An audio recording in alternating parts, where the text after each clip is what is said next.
అదే RTV app వార్తల్ని క్షణాల్లో చదివే అవకాశం ఉంటుంది. ఒక న్యూస్ పేపర్, ఒక టెలివిజన్ ఛానల్ మీ చేతుల్లో ఎప్పుడూ ఉంటాయి. స్థానిక సంస్థల్లో బీసీలకు 42% రిజర్వేషన్ల అంశంపై ప్రస్తుతం కాంగ్రెస్లో మరింత జోష్ పెరుగుతుందని చెప్పుకోవాలి. ఇప్పటికీ ఈ అంశానికి సంబంధించి అటు కాంగ్రెస్ నేతలు ఇప్పటికి గవర్నర్ని కలిశారు, అటు వామపక్ష నేతలందరినీ కూడా తీసుకుని వెళ్లారు. ఖచ్చితంగా బీసీలకు 42% రిజర్వేషన్ల అంశంపై సానుకూలంగా స్పందించాలని కూడా గవర్నర్ని కోరారు. అయితే ప్రస్తుతం కాంగ్రెస్ పార్టీ రాష్ట్ర వ్యాప్తంగా అన్ని జిల్లాల్లో కూడా సంబరాలు అంబరాన్నుతున్నాయి. పార్టీ శ్రేణులంతా కూడా బీసీలకు 42% రిజర్వేషన్లు కేవలం కాంగ్రెస్తోనే సాధ్యమన్న నినాదంతో ప్రస్తుతం గ్రామాల్లో పర్యటిస్తున్నారు, సంబరాలు కూడా జరుపుతున్నటువంటి పరిస్థితి. ప్రస్తుతం మనకు అందుబాటులో దీనికి సంబంధించి మాట్లాడేందుకు పద్మాశాలి సంఘం రాష్ట్ర అధ్యక్షుడు కాంగ్రెస్ నేత కమర్దప్ మురళి ఉన్నారు. మురళి గారు, స్పష్టంగా చెప్పండి, నిజంగా బీసీలకు 42% రిజర్వేషన్లు రాజ్యాంగబద్ధంగా అందుతాయి? ఎందుకంటే సభలో కూడా, నిన్న శాసనసభలో కూడా ఇదే అంశంపై కీలకమైనటువంటి డిస్కషన్ కాసేపు జరిగింది. ఆర్డినెన్స్ పై గవర్నర్ సంతకం చేస్తారా లేదా అనే అంశంపై ఒక క్లారిటీ అయితే రావాల్సింది. సో నిజంగా బీసీలకు 42% రిజర్వేషన్లు కాంగ్రెస్తోనే సాధ్యమని మీరు చెప్తున్నారు, కానీ గ్రౌండ్ రియాలిటీ ఏ విధంగా ఉంది? అసలు ఏం చెప్తుంది బీసీ సమాజం, ఏం ఆలోచిస్తుంది? అంటే ఇవాళ అసలు బీసీ సమాజం కోసం ఆలోచించింది ముఖ్యమంత్రి రేవంత్ రెడ్డి గారు, అదేవిధంగా రాహుల్ గాంధీ గారు. గతంలో బీసీ డిక్లరేషన్ ఏదైతే చేశారో దానికి అనుగుణంగా 42% రిజర్వేషన్లు కల్పించడానికి ఇవాళ చట్టసభల్లో కల్పించాల ఉద్దేశంతో ఇవాళ నిన్న శాసనసభలో ప్రవేశపెట్టడం జరిగింది. దానికి అన్ని పార్టీలు మరి మద్దతు ఇవ్వాల్సిన పరిస్థితి వచ్చింది. గతంలో మరి చాలామంది తెలంగాణ కానీ ఉమ్మడి ఆంధ్రప్రదేశ్లో కానీ చాలా ప్రభుత్వాలు వచ్చినాయి, కానీ బీసీల గురించి ఆలోచించే ప్రభుత్వం కానీ నాయకుడు లేడు. ఇది వాస్తవం. ఖచ్చితంగా చట్టసభల ద్వారానే మరి ముఖ్యమంత్రి గారు కానీ మంత్రులు కానీ అందరూ కానీ కోరుకునేది అంటే చట్టసభల ద్వారానే దీన్ని తీసుకురావాలి, చట్టం తేవాలని పంచాయతీరాజ్ చట్టం, మున్సిపల్ చట్టాన్ని కూడా నిన్న సభలో ఏకగ్రీవంగా ఆమోదించడం జరిగింది. మాకు నమ్మకం ఉంది ఇవాళ అసలు ఒక్క అడుగు కూడా ముందుకు రాని రోజుల నుంచి ఈరోజు కాంగ్రెస్ ప్రభుత్వం వచ్చిన తర్వాత తెలంగాణ రాష్ట్రంలో కులగణన చేసి ఇవాళ బీసీల సంఖ్య తేల్చిన దమ్మున నాయకుడు కూడా ముఖ్యమంత్రి రేవంత్ రెడ్డి గారే. మరి అలాంటి ముఖ్యమంత్రి గారికి మీద నమ్మకం ఉంది. నాట్ ఓన్లీ కాంగ్రెస్ వర్గాలు కాదు, బీసీ సమాజం మొత్తం ఇవాళ సంతోషంగా ఉంది. ఇవాళ ఖమ్మంలో జిల్లా పార్టీ ఆఫీస్లో బీసీలు అందరూ కలిసి ఇలా ఒక కేక్ కట్ చేసుకుని సంబరాలు చేసుకునే సమయం కూడా ఇదే. ఎందుకంటే ఏ ప్రభుత్వం కానీ ఏ నాయకుడు కూడా చేయలేని పరిస్థితుల్లో ఇవాళ రేవంత్ రెడ్డి గారు చేస్తున్న నమ్మకం ఉంది. చట్టసభలు ఖచ్చితంగా పెడతారు, చట్టసభల ద్వారానే ఇది న్యాయం జరుగుతుంది. ఖచ్చితంగా రేపు రాబోయే మాకు నమ్మకం ఉంది. ఈరోజు ఇవాళ బీసీల గురించి ఎత్తుకున్న నాయకుడు రేవంత్ రెడ్డి గారు, రాహుల్ గాంధీ గారు. కాబట్టి ఇవాళ నాట్ ఓన్లీ తెలంగాణ, భారతదేశం మొత్తం అన్ని రాష్ట్రాల్లో ఇది పాకుతుంది. ఏదైతే కులగణన ఎట్లాగో బీజేపీ వాళ్ళు కులగణనని కూడా జనగణనతో పాటు చేయాలని నిర్ణయం తీసుకున్నారో, రేపు రాబోయే రోజుల్లో రాహుల్ గాంధీ 2029లో ముఖ్యమంత్రి అవుతారు. బీసీలందరికీ మరో కాంశీరామ్ లాగా రాహుల్ గాంధీ గారు కనపడుతున్నారు. ఇక్కడ రేవంత్ రెడ్డి గారు కూడా బీసీ బంధువు కనపడుతున్నారు. ఖచ్చితంగా మాకు నమ్మకం ఉంది. కొద్దిసేపటి క్రితం మీ పార్టీకి సంబంధించినటువంటి కీలక నేతలు, మంత్రులు, కేబినెట్ సభ్యులు చాలా మంది కూడా గవర్నర్ని కలిశారు. అయితే అంతకు ముందే అనేక పార్టీలకు కూడా సమాచారం ఇచ్చారు, ఖచ్చితంగా గవర్నర్ను కలిసేందుకు అందరూ కలిసి రావాలని కోరారు. కానీ ఇప్పటి వరకు కేవలం సిపిఐ నుంచి మాత్రమే కొంతమంది సభ్యులు, ఎమ్మెల్సీలు, నెల్లికంటి సత్యం వంటి వ్యక్తులు మాత్రమే వచ్చారు. సిపిఐ నుంచి నారాయణ వచ్చారు. కానీ ఇతర పార్టీల నుంచి ఎందుకు గవర్నర్ని కలవడానికి వాళ్ళందరికీ ఆహ్వానం అందించినప్పటికీ ఎందుకు రాలేదనుకుంటున్నారు? ఎందుకంటే బీసీలకు రిజర్వేషన్ల అంశం ఎప్పటి నుంచో డిమాండ్గా ఉంది. బీసీలను మొదటి నుంచి అన్ని ప్రభుత్వాలు, అన్ని రాజకీయ పార్టీలు ఓట్ బ్యాంక్ గానే చూసాయనేది మాత్రం వాస్తవం. కానీ ప్రస్తుతం ఇప్పుడు ఒక ఐక్యత పాటించాల్సిన సమయంలో ఎందుకు ఆ ఐక్యత మాత్రం ఎందుకు ప్రదర్శించట్లేదు అంటారు?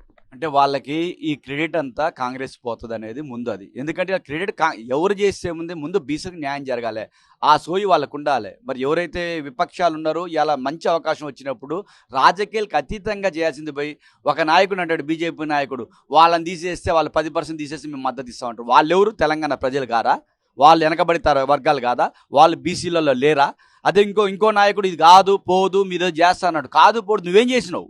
నువ్వేం చేసినవా? నువ్వేం చేయలే. చేసే వాళ్ళకి మద్దతు రాదు. మరి 10 ఏళ్ళు చేసి నువ్వేం చేసినావు? బీసీలకి ఏం చేయలే.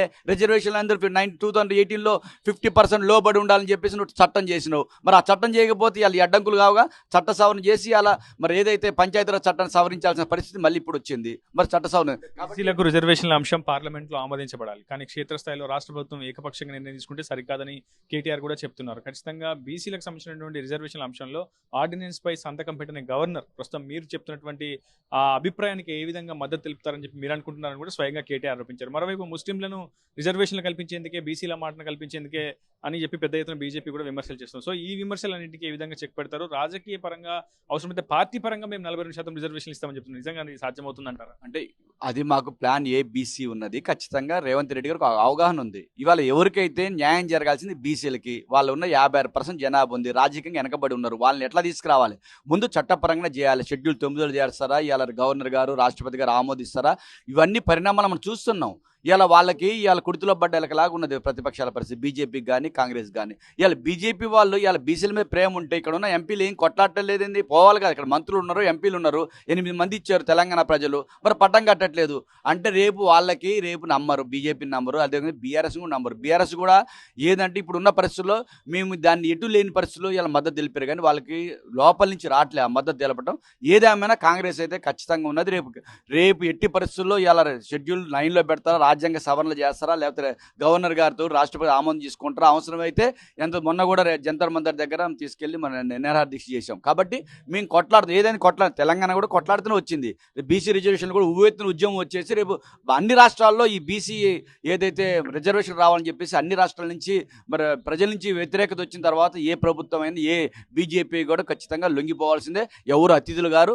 కాబట్టి ఇలా రేవంత్ రెడ్డి గారి ప్రభుత్వాన్ని మేము స్వాగతిస్తున్నాం. ముఖ్యమంత్రి రేవంత్ రెడ్డి గారు చేసేదాన్ని ఖచ్చితంగా బీసీలు అందరూ సంతోషపడతారు. రేపు స్థానిక సంస్థల్లో కూడా బీసీలందరూ కూడా రేవంత్ రెడ్డి గారికి కాంగ్రెస్కి మద్దతు తెలియాల్సిన అవసరం ఉంది. దాని ద్వారా తెలుస్తుంది మిగతా వాళ్ళ మిగతా ప్రతిపక్షాలు కూడా మనం బీసీలకి రిజర్వేషన్లు ఇవ్వకపోతే నష్టపోతామని తెలవాలే. ఇది అలా నేను ఒకటే చెప్తున్నా, బండి సంజయ్ గారు కానీ కేటీఆర్ గారు కానీ మీరు ఎవరు కూడా బీసీలకి మంచి చేయండి. ఒక బండి సంజయ్ బీసీ బిడ్డ, మరి ఎందుకు బీసీలకి పోట్లాడలేదు? ప్రభుత్వం సెంట్రల్ గవర్నమెంట్ నేనున్నా రాండి అని చెప్పేసి ఒక మంత్రి ఉన్నాడు, పోయి తీసుకెళ్ళి చేపించాల్సిన బాధ్యత ఉంచుకుంటూ కూడా నేను అది వాళ్ళని తీసేస్తా వీళ్ళని తీసేస్తా కుంటి సాకులు చెప్తున్నాడు. ఇది కరెక్ట్ కాదు. ఇప్పటికైనా మేల్కోవాలి, వాళ్ళు కూడా బీసీ సమాజానికి న్యాయం చేయాలని చెప్పేసి ఈ సందర్భంగా తెలియజేస్తుంది. మొత్తంగా బీసీలకు 42% రిజర్వేషన్లు కాంగ్రెస్తోనే సాధ్యమంటున్నారు పద్మశాలి సంఘం రాష్ట్ర అధ్యక్షుడు కాంగ్రెస్ నేత కమర్తప్ మురళి. ఖచ్చితంగా రాబోయే స్థానిక సంస్థల ఎన్నికల్లో తమ పార్టీ తరపునైనా సరే అవసరమైతే రిజర్వేషన్లు కల్పిస్తామని ఒక భరోసా కల్పించే ప్రయత్నం చేస్తున్నారు. మరోవైపు ఇప్పటికే అన్ని జిల్లాల్లో బీసీలకు 42% రిజర్వేషన్ల కేటాయింపు అంశం కాంగ్రెస్తోనే సాధ్యమైనటువంటి ఒక అభిప్రాయాన్ని ప్రజల్లోకి తీసుకెళ్లేందుకు సంబరాలు నిర్వహిస్తున్నారు కాంగ్రెస్ శ్రేణులు. ఇదే న్యూస్ నాయనతో ఇప్పుడు ఉదయ టీవీ ఖమ్మం డీసీసీ కార్యాలయం నుంచి. తెలుగులో న్యూస్ కి ఫాస్టెస్ట్ యాప్ ఇప్పుడు టోటల్లీ న్యూ అవతార్లో జస్ట్ 5 seconds లో కంప్లీట్ న్యూస్. సోషల్ మీడియాలో ట్రెండ్స్ కి one stop solution. Live TV app voice search option తో ఇప్పుడే డౌన్లోడ్ చేయండి లేదా అప్డేట్ అయిపోండి. యాప్ లింక్ డిస్క్రిప్షన్ లో ఉంది.